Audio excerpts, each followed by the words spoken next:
Welcome to Touched and Empowered, a show created to empower individuals to value their lives by hosting think tank discussions that will inspire positive action. Touched and Empowered with Katie and Ace starts now. Welcome back for part 2 of the pillars of Touched and Empowered. So if we do the definition, okay. A special advantage, immunity, permission, right, or benefit granted to or enjoyed by an individual, class, or caste. Somebody who has the right.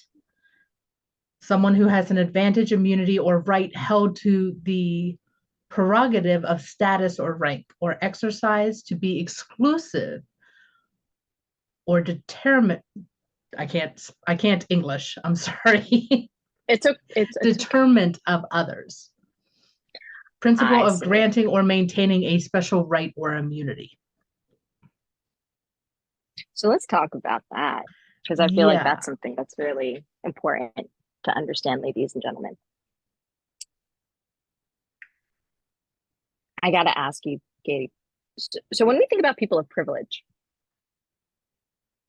Okay, privilege in quotes. Gotcha. I don't see that word. Maybe that's just me. Okay.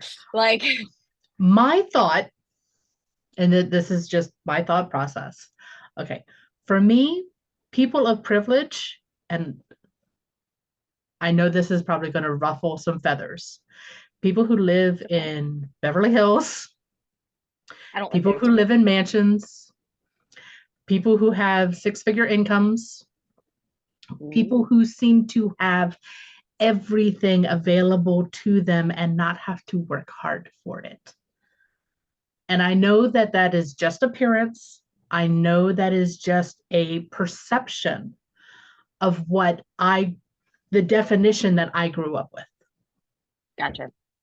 Because I grew up in the point as to where I was firmly told I am working class. And I am not privileged to anything. Oh. Yeah. I know that's not true now, but it's interesting. I'm like kind of, it's not true now. I'm like, it's not true now. I have just as much right to do what I want and get paid for it as anybody else on this planet. Yeah. Said that with my giant wing. This shirt, by the way, somebody gave it to me and I'm just like, oh, thank you so much. It's lots of ruffles. It does look like you're trying to fly away. I can't look. I have wings today, apparently. But I understand what you're saying. So the word privilege, I actually didn't really understand it, nor did I have a conversation about it until like 5 years ago. Because I just didn't. It didn't click. Mm-hmm. Because when I was younger, right, first generation American born. Parents working class, father's a building engineer, very good at what he does. My mother, it was a nurse, right? Mm-hmm.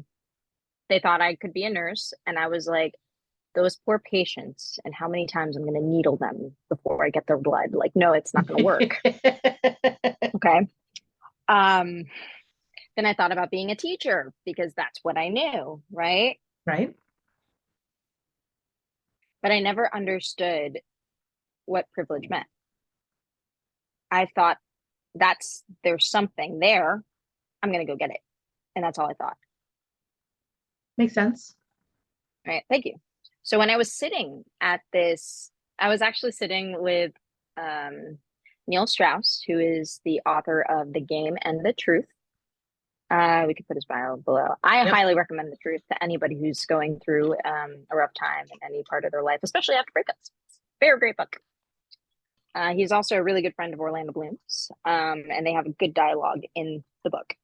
So when reading The Truth, I met Neil Strauss through Instagram because I wrote a prompt that actually got a lot of views, and he enjoyed it and invited me to his writers' dinners in Malibu. Ooh. Cool, right? So these are all talented people, and he loves taking a group of eclectic perspectives and sitting down. It's a good way to like essentially find new ideas for books. It's a great Right. way to like hear other perspectives to really get where people are coming from. Right. And he created this, he prompted us to discuss privilege. And this was 5-6 years ago. And I remember sitting there thinking, I don't have that. Like I was actually thinking I didn't have privilege. Like I was like, what do you mean privilege? And I'm not understanding that I actually had everything of that, except the 6-figure salary at the time. Everything. And I had access to mansions through friends. If I wanted to build a 6-figure salary, that's something that's going to take some time then to Right. build. Other things of that nature. Like I just thought of it as something that I didn't have, which was interesting because that wasn't true. I had an entire network. I had a work ethic. I had integrity. I had everything that you need to open doors. I had a really, really good diversity and inclusion mentor who is like the third most powerful woman in cable. I built everything off the sweat of my own back in order to open these doors for myself. And then I've created my own state of privilege. And I had no idea while I was sitting at that table because I didn't get it. And now I'm like, Oh. See, that's 6. yeah, I could have pulled resources. and it's all the perception of, I'm going to say the perception of the word, because it's, people will look at, I've been told that people have looked at me and said that I'm privileged because I own a house. I never considered that as being privileged. I just know that that was something that was done because my parents owned a house. Right? It wasn't that I worked hard to get this house. Yeah. But I can see now that my eyes are open to this, I can see where in somebody else's perspective, it could appear that this was handed to me. Exactly. Especially, it's funny because I can inherit my parents' properties after they don't have many, ladies and gentlemen. Just so you know, it's not like I have like the freaking English Empire here. Like they have some property, Right. and I could inherit it with my sisters, right? I also understand that there are some kids where the only thing that their parents own is an apartment that they rent. I get that. Right. I do. Another thing is there. Go ahead. But it's the meaning that we assign to it. Yep. Because I have a lot of really good memories of the apartment that I lived in with my mom before she married my stepdad, and we moved into a townhouse. I currently live in a townhouse. My son's off to college now. I'm thinking of downsizing. Why? Because I can. Air quotes privilege. Yeah, I'm kidding. I'm kidding. Air quotes. Because I have the choice, and I really think that is a better word instead of privileged. It's because Agreed. we're choosing to use what resources we have to the best of our abilities. Right. And the fact that we even have a platform, that is a privilege. Right. Right. That could be perceived as a privilege. Yeah. Oh, it's a huge privilege. We're not only like we have a show. We're on many platforms. Thank you, Nicole. Like Nicole. Actually, right? We actually have notice how we keep saying thank you to our producer. Yes. Well, and you're true, because pre-COVID, I would have never considered this a possibility in my world. No one would want to listen to me on a podcast. What would I have to talk about? So, ladies and gentlemen, just to give you an understanding, because privilege, I know that we just discussed it. I don't want people to feel like, I don't want to, and I can't control you, but I don't want you to feel like Right. Privilege is something that you have to ascertain. Like you have to like you don't like it's out of your grip. That's not true. No, everything is Privilege, attainable. exactly. Privilege, you build. You can build that and you can create that as a foundation. If that is your platform, if you're building a platform, if you're building a network, if you're building anything, you will have privilege. Yes, because you would have put in the sweat equity, whether it Exactly. be your time, your talent, your treasure, it doesn't matter. You would have put in the sweat equity to make it yours. Exactly. This idea that when I was younger, this idea that I had of people who just had stuff handed to them because they came from families of money, they have just as many problems as those of us that grew up in houses without that much money. Right. Do you know how much time it took me to build an Instagram with a following? Okay, it didn't take that long, but It took the sweat equity though, because it took you the sweat equity posted constantly. for a while. Yeah, I did. Not only that, creating with those photographers, with those videographers, even editing things, just like taking the time to learn the algorithm, like all of that, right? When I built it, I had the privilege of being being an influencer at events. Like I had the artist pass for Coachella, things of that nature, because after I built something, I had the privilege. Right. And that's something that we all should probably be aware of, is like you can do it too. I grew up in like a suburb.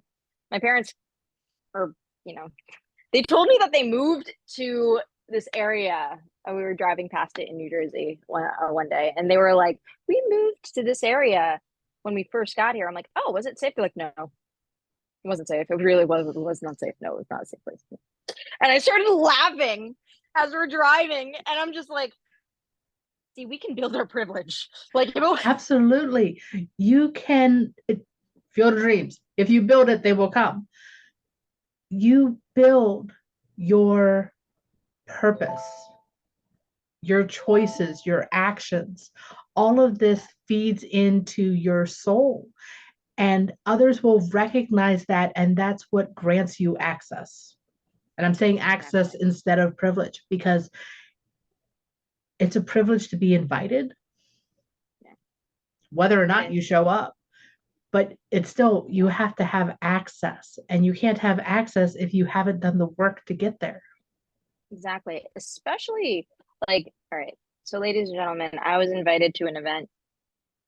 I was invited to a few events, but the tickets were $3,300 or $1,500. These are the types of events that we get invited to. It is a privilege to even pay that amount sometimes. Yeah. When you have it, of course. When you have it, absolutely. The fact of the matter is, it was a privilege to even get invited and be able to actually pay that amount.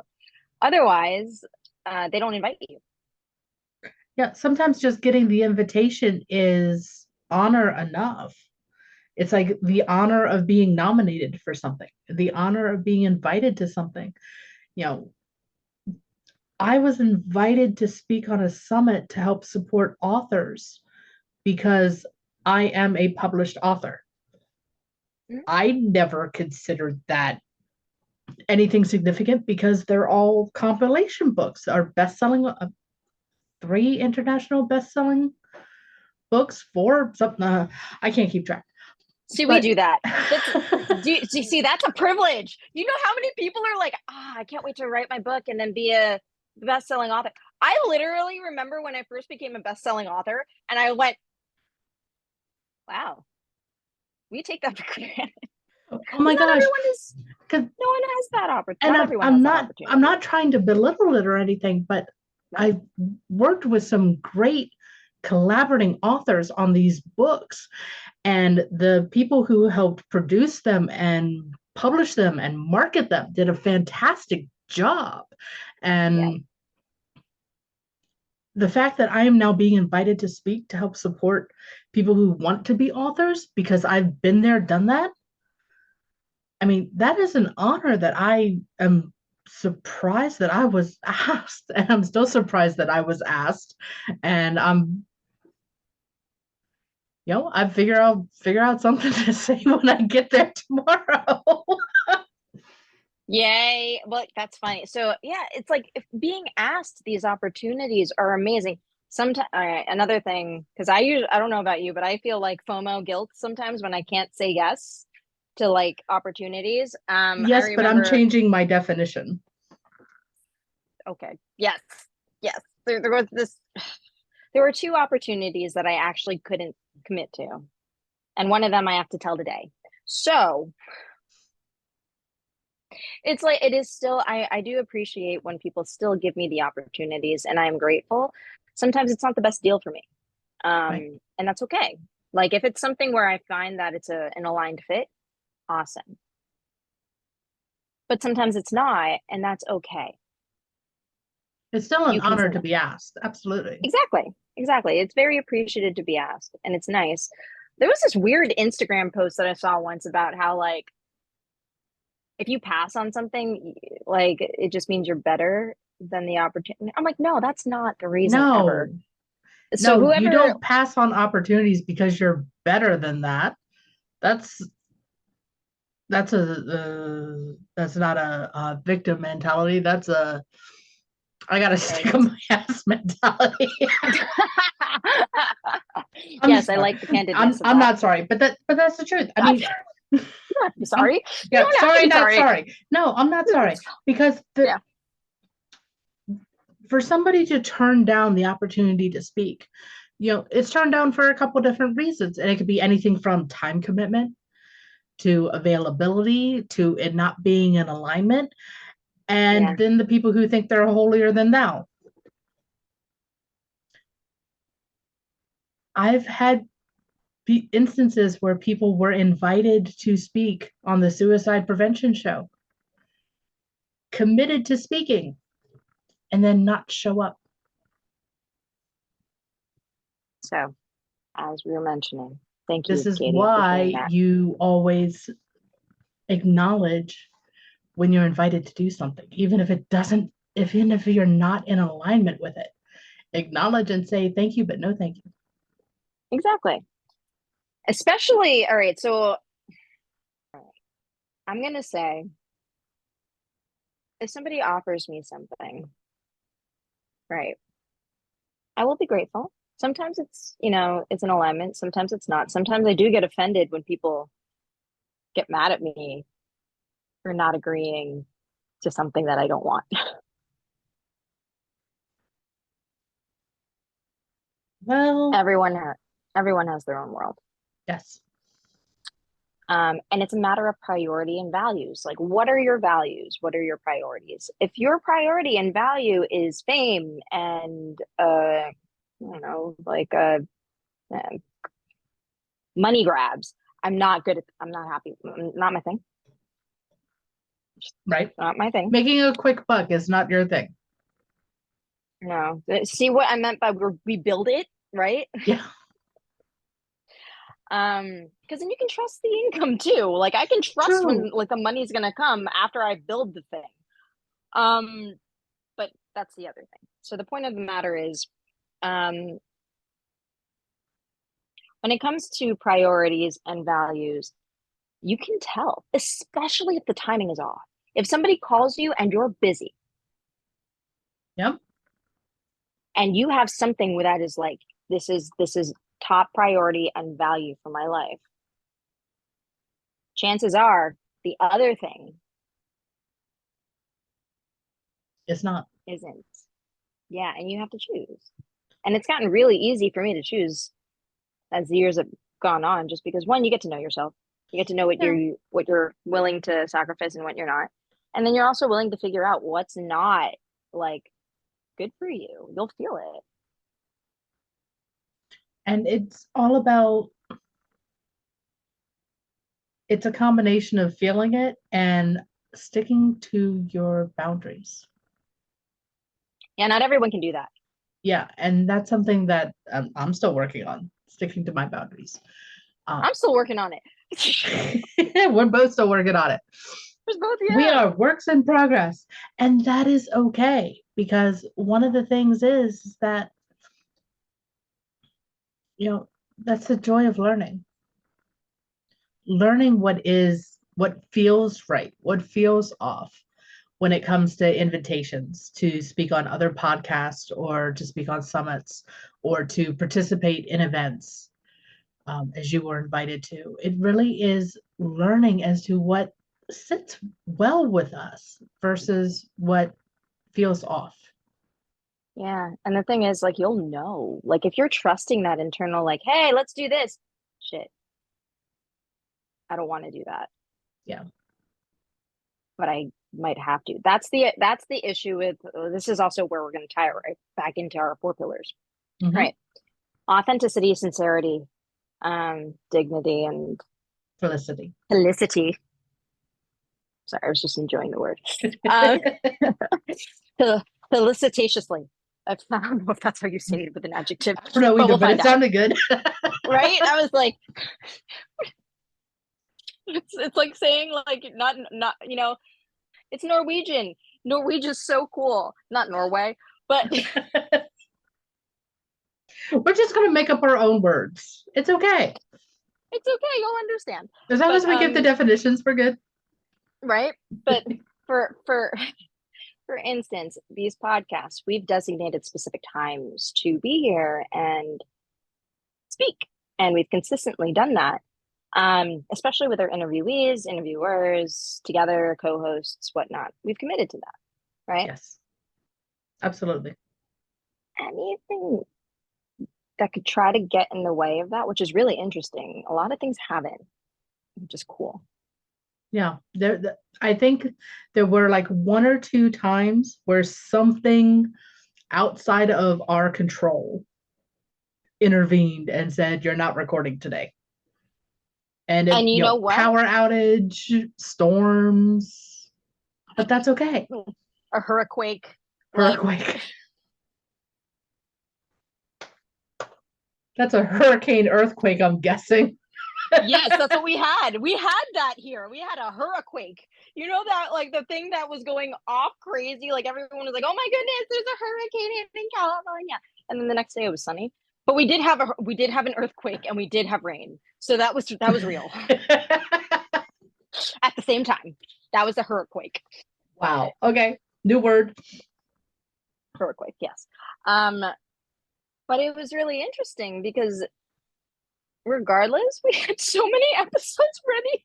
We have so many episodes, ladies and gentlemen. We have like 3 months worth of episodes right now, already recorded and ready to go. Which nothing's stopping us from putting out this podcast. And that's the beauty of being able to do the pre-recordings, is because right now we have the time available to do the recordings every week. Record 1, 2, sometimes 3 episodes, depending on how long we have the recorder turned on. Right? Or even funnier enough, like, I didn't expect us to have an explosion of like interviewees. Oh my gosh, they all showed up at one time. That's more than 20. I was like, and they're still trickling in, which is really cool. Yep, but I think the entire month of September is nothing but podcasts with guests for the entire month of September. And like half of October. This is what happens when you have a great network of networkers. But it all ties back to the fact that, we are still holding true to what we believe that this podcast is capable of. 100%. And ladies and gentlemen, to sustain and keep us moving forward and growing, please feel free to support us through the link below. When it comes to donations, a percentage does go to the Teen Suicide Prevention Society, and then the other percentage helps us keep afloat and even grow. So your dollars mean so much to us. We do appreciate it. And it does go to an incredible cause. And sincerely, from the deep parts of my heart, I was trying to find other words for that. But like, seriously, from the deepest parts of my heart, I really do appreciate your support and also for your attention. Thank you for watching and being here with us. Yes, thank you for your time and listening in, and for all of the comments that I've seen so far on our episodes. Thank you for taking the time to leave us comments. We do greatly appreciate it, and they are read and heartfelt. So thank you. And on that note, We love you. love you lots. See you next time. Bye. Bye. Thank you for joining us. We hope that the discussion today will inspire you to take positive action in your life. Until next week, be empowered.